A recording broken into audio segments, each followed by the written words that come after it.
गरीब साध साध सब नेक हैं, आप अपनी ठोरी। जो सतलोक ले जाएंगे वो साधु कोई और।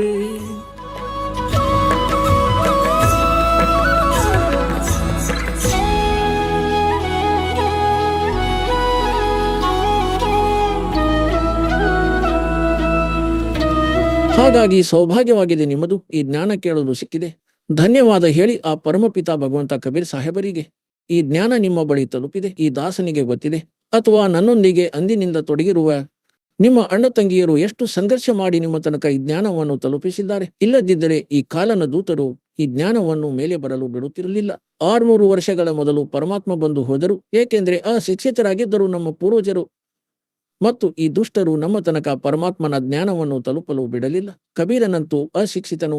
ಇವನು ಬ್ರಹ್ಮ ವಿಷ್ಣು ಮಹೇಶನ ನಿಂದನೆ ಮಾಡುತ್ತಾನೆ, ಇವನು ದೇವತೆಗಳ ನಿಂದನೆ ಮಾಡುತ್ತಾನೆ, ಇವನಿಗೆ ಕಲ್ಲು ಹೊಡೆದು ಓಡಿಸಿ. ಮತ್ತು ಎಂದಿನಿಂದ ಈ ದಾಸನ ಮೇಲೆ ದಯೆ ಆಯಿತೋ ಪರಮಾತ್ಮನದ್ದು, ದಾಸನು ನಿದ್ರೆಯಿಂದ ಎಚ್ಚರಗೊಂಡ ಮತ್ತು ಈ ತತ್ವಜ್ಞಾನವಾಯಿತು. ಅಂದಿನಿಂದಲೇ ಉತ್ಕಟ ಇಚ್ಛೆ ಉಂಟಾಯಿತು. ಯಾರಿಗೆ ತಿಳಿಸಿದ್ರು ವಿರೋಧಿಸುತ್ತಿದ್ರು. ಕಬೀರ ಸಾಹೇಬರು ಹೇಳುತ್ತಾರೆ, साच कहूं जग मारण आवे और झूठ कही ना जाई हो और साचन पूरा पावते इन झूठ्यो जगपति आई हो. ಈಗ ಪುಣ್ಯಾತ್ಮರೇ, ಇಸವಿ 1994ರಲ್ಲಿ ಪರಮ ಪೂಜ್ಯ ನನ್ನ ಗುರುದೇವರು ಮಂತ್ರ ಕೊಡುವ ಆದೇಶವನ್ನು ನೀಡಿದರು. ಅಂದಿನಿಂದ ಹಿಡಿದು ಇಂದಿನ ತನಕ ಈ ದಾಸನಿಗೆ ಗೊತ್ತು ಎಷ್ಟು ಸಂಘರ್ಷ ಮಾಡಿ ನಿಮ್ಮ ತನಕ ಪರಮಾತ್ಮನ ಈ ಜ್ಞಾನವನ್ನು ತಲುಪಿಸಿದ್ದೇನೆಂದು. ಈ ದುಷ್ಟ ಜನರು ಎಷ್ಟೊಂದು ತೊಂದರೆ ಕೊಟ್ಟರು, ಜೈಲಿಗೂ ಕಳುಹಿಸಿಬಿಟ್ಟರು, ಸುಳ್ಳು ಕೇಸ್ ಮಾಡಿ ಸುಳ್ಳು ಅಪಪ್ರಚಾರ ಮಾಡಿದರು. ರಾಮ್ಪಾಲ್ ಗುಂಡಾ ಹೀಗಿದ್ದಾನೆ ಹಾಗಿದ್ದಾನೆ ಎಂದು ಸತ್ಯ ಹೇಳಲಿಲ್ಲ. ನಂಬರ್ 1 ವ್ಯಕ್ತಿಯಾಗಿದ್ದಾನೆ ಮತ್ತು ಇಡೀ ವಿಶ್ವದ ಕಲ್ಯಾಣಕ್ಕಾಗಿ ಪ್ರಯತ್ನಶೀಲನಾಗಿದ್ದಾನೆ.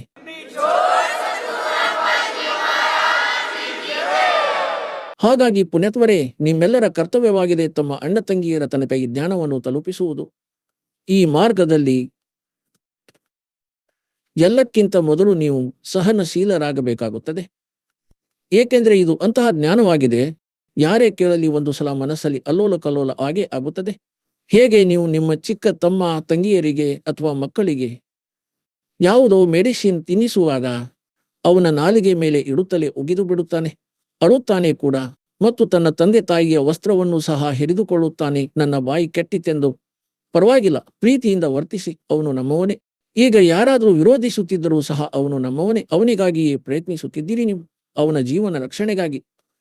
ಹೀಗೆ ಅವನಿಗೆ ಆಗಾಗ ಆ ಟ್ಯಾಬ್ಲೆಟ್, ಆ ಇಂಜೆಕ್ಷನ್ ಅವನಿಗೆ ಕೊಡಲೇಬೇಕು, ತಿನ್ನಿಸಲೇಬೇಕು.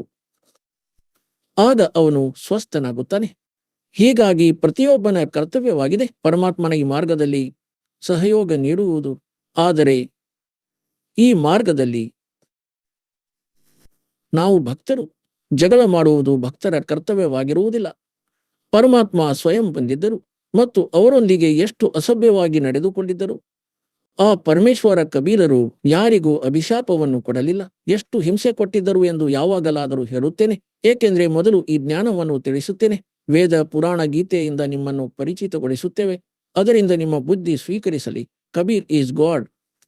ಯಾವ ದಿನ ನಿಮಗಿದು ಅರಿವಾಗುವುದೋ, ಕಬೀರ್ ಈಸ್ ಗಾಡ್. ಓ ಧಾಣಕರು ಪ್ರಹ ಕರ್ತಾರ್, ಕಾಶಿಯ ಧಾಣಕ ಸಮರ್ಥ ಶಕ್ತಿ ಅವರಂತೂ ಇದ್ದೇ ಇದ್ದಾರೆ. ಆದರೆ ನಮ್ಮ ಅರಿವಿಗೆ ಯಾವ ದಿನ ಬರುವುದೋ ತದನಂತರ ಕೇವಲ ಪರಮಾತ್ಮನ ಆ ಮಹಿಮೆಯನ್ನು ಹೇಳುತ್ತೇವೆ. ಪರಮಾತ್ಮನ ಅಮರವಾಣಿಯಿಂದ ನಿಮ್ಮ ಆತ್ಮ ತಲ್ಲಿನವಾಗಿ ಆನಂದ ಭಾಸ್ಪ ಸುರಿಯುವುದು. ನಂತರ ಎಷ್ಟೊಂದು ತೊಂದರೆ ಕೊಟ್ಟರು ಮಾಲೀಕನಿಗೆ, ಮತ್ತು ಯಾವಾಗ ಅವರ ಕಥೆಯನ್ನು ಕೇಳುತ್ತೇವೋ ಓದುತ್ತೇವೋ ಕಣ್ಣೀರು ನಿಲ್ಲುವುದಿಲ್ಲ, ಹೃದಯ ಒಡೆದಂತಾಗುತ್ತದೆ. ಮತ್ತು ಎಲ್ಲಕ್ಕಿಂತ ದೊಡ್ಡ ಮಾತು ನೋಡಿ, ಪರಮಾತ್ಮ ಯಾರಿಗೂ ಶಾಪವನ್ನು ಕೊಡಲಿಲ್ಲ. ಇಲ್ಲದಿದ್ದರೆ ಅವರು ಸಮರ್ಥರು.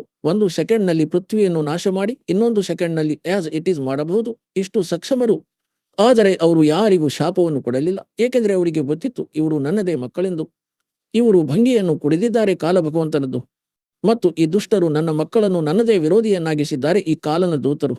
ಮತ್ತು ಆ ಕಾಲನ ದೂತರು ಯಾರು? ಆ ಗುರು ಪದವಿಯಲ್ಲಿ ಅವರೂ ಸಹ ಪರಮಾತ್ಮನದೇ ಮಕ್ಕಳು. ಹಾಗಾಗಿ ಪುಣ್ಯಾತ್ಮರೇ, ಯಾವಾಗ ನಿಮ್ಮ ಬುದ್ಧಿ, ನಿಮ್ಮ ವಿಚಾರದ ಮಟ್ಟ ಇಷ್ಟೊಂದು ಮೇಲೆ ಬಂದಾಗ ನಾವು ಮುಂದೆ ಸಾಗಬಹುದು. ಇಲ್ಲದಿದ್ದರೆ ಪ್ರತಿದಿನ ಹೊಡೆದಾಡಿ ಸಾಯುವುದಾಗಿದೆ. ಇವರಂತೂ ತಯಾರಾಗಿದ್ದಾರೆ. ಆದರೆ ನಾವು ನಮ್ಮ ಮಿಷನ್ ಅನ್ನು ಸಫಲಗೊಳಿಸಬೇಕಾಗಿದೆ. ನಮ್ಮನ್ನು ನಾವು ಸುರಕ್ಷಿತವಾಗಿಯೂ ಇಟ್ಟುಕೊಳ್ಳಬೇಕು ಮತ್ತು ಪರಮಾತ್ಮನ ಜ್ಞಾನವನ್ನು ಅವನ ಮಕ್ಕಳ ತನಕ ತಲುಪಿಸಬೇಕು. ಹೇಳುತ್ತಾರೆ, ಆತಂ ಪ್ರಾಣ ಉದ್ಧಾರ ಹಿ ಐಸಾ ಧರ್ಮ ನೈ ಓರ್. ಜೀವಿಯ ಉದ್ಧಾರ ಮಾಡಿಸುವುದಕ್ಕಿಂತ ದೊಡ್ಡ ಪುಣ್ಯವಿಲ್ಲ. ನೋಡಿ, ಪುಣ್ಯ ಅದು ಕೂಡ ಆಗಿದೆ. ಪಕ್ಷಿಗಳಿಗೆ ಧಾನ್ಯವನ್ನು ಹಾಕುವುದು, ಗೋಶಾಲೆ ಧರ್ಮಶಾಲೆ ನಿರ್ಮಿಸುವುದು, ಬಾವಿಯನ್ನು ತೊಡಿಸುವುದು, ಹಾಗೂ ಸಸಿಯನ್ನು ನೆಡುವುದು, ಅನ್ನದಾಸೋಹವನ್ನು ಮಾಡಿಸುವುದು. ಒಳ್ಳೆಯ ಮಾತು ಮಾಡಿದ್ದೀರಿ. ಅಂದರೆ ಇಂದಂತೂ ನೀವು ಪಕ್ಷಿಗಳಿಗೆ ಕಾಳುಗಳನ್ನು ಹಾಕಿದ್ದೀರಿ. ಆ ಪಕ್ಷಿಯು ಮುಂದಿನ ಜನ್ಮದಲ್ಲಿ ಹಂದಿಯಾದರೆ ಆಗೇನು ಹಾಕುತ್ತೀರಿ? ಇಂದಂತೂ ನಾವು ಆ ಪಶುಗಳಿಗಾಗಿ ಗೋಶಾಲೆಯನ್ನು ನಿರ್ಮಿಸಿದೆವು. ಅದು ಮುಂದಿನ ಜನ್ಮದಲ್ಲಿ ಹಂದಿಯಾಯಿತೆಂದುಕೊಳ್ಳಿ, ಹೆಣ್ಣು ಹಂದಿಯಾಯಿತು, ಆಗೇನು ಸೇವೆ ಮಾಡುವಿರಿ? ಹಾಗಾಗಿ ಒಂದು ವಿಕಲ್ಪ ಹೇಳಿದ್ದಾರೆ. ಮಾನವ ಶರೀರದಲ್ಲಿ ಮಾತ್ರ ಇವರ ಉದ್ಧಾರವಾಗಬಹುದು. ಈ ಕಬೀರ ಪರಮಾತ್ಮನ ಶರಣದಲ್ಲಿ ಬರುವುದರಿಂದ, ಈ ಸತ್ಯ ಭಕ್ತಿಯನ್ನು ಮಾಡುವುದರಿಂದ ಆ ಆತ್ಮದ್ದು ಸಹ ಉದ್ಧಾರವಾಗಿ ಬಿಡುವುದು. ನಂತರ ಅವನು ಕತ್ತೆ, ಹಸು, ಹಂದಿಯಾಗುವುದಿಲ್ಲ. ನಂತರ ಸತ್ಯಲೋಕಕ್ಕೆ ಹೋಗುತ್ತಾನೆ. ಈಗ ಎಷ್ಟೊಂದು ಕಷ್ಟ ಕೊನೆಗೊಂಡಿತು. ಈಗ ಹೇಳುತ್ತಾರೆ, ಗುರು ಕೆ ಉಪದೇಶ ಕಾ ಲಾಯಾ ಏಕ ವಿಚಾರ, जय सतगुरु मिलते नहीं ही जाते नरक द्वारे। नरक द्वार में दूत सब करते खेचा ताण, उनसे कभू ना छूटता फिर फिरता चारों खान। चार खानी में भ्रमता कभू न लगता पार, सो फेरा सब मिट गया हमारे सतगुरु के उपकार।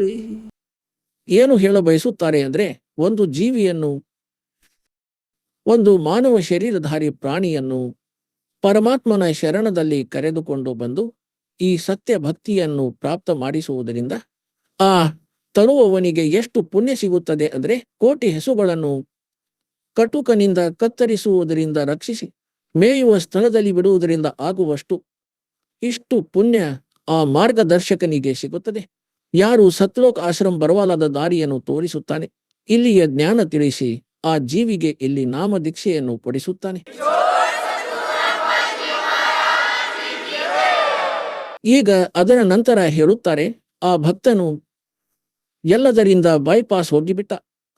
ಸದ್ಗುರು ಸಿಕ್ಕರು. सतगुरु के उपदेश का लाया एक विचार, और जे सतगुरु मिलते नहीं हम जाते नरक द्वार।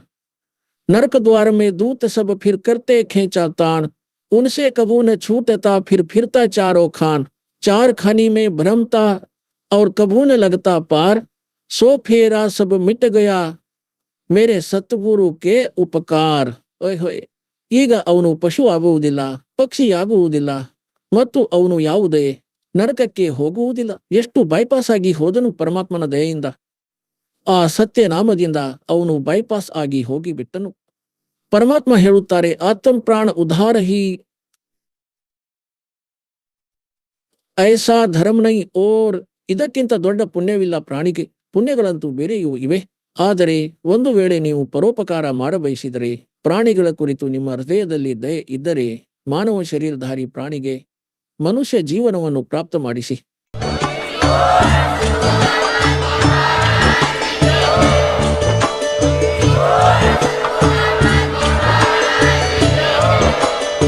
ನೀವು ಕೇಳಿದ್ದೀರಿ ಜಗದ್ಗುರು ತತ್ವದರ್ಶಿ ಸಂತ ರಾಮ್ಪಾಲ್ ಮಹಾರಾಜರ ಮಂಗಳ ಪ್ರವಚನ. ಹೆಚ್ಚಿನ ಮಾಹಿತಿಗಾಗಿ ವಿಸಿಟ್ ಮಾಡಿ ನಮ್ಮ ವೆಬ್ಸೈಟ್ www.jagadguru-rampalji.org. ಸಂತ ರಾಮ್ಪಾಲ್ ಮಹಾರಾಜರ ಶುಭ ಆಶೀರ್ವಾದದಿಂದ ಇಡೀ ವಿಶ್ವದಲ್ಲಿ 500ಕ್ಕೂ ಹೆಚ್ಚು ನಾಮದೀಕ್ಷಾ ಕೇಂದ್ರಗಳಿವೆ. ಇದರಲ್ಲಿ ಸಂತ ರಾಮ್ಪಾಲ್ ಮಹಾರಾಜರಿಂದ ನಿಶುಲ್ಕವಾಗಿ ಆನ್ಲೈನ್ ನಾಮದೀಕ್ಷೆ ಕೊಡಲಾಗುತ್ತಿದೆ. ತಮ್ಮ ಹತ್ತಿರದ ನಾಮದೀಕ್ಷಾ ಕೇಂದ್ರದ ಮಾಹಿತಿಗಾಗಿ ಸಂಪರ್ಕಿಸಿ 888 444 7302.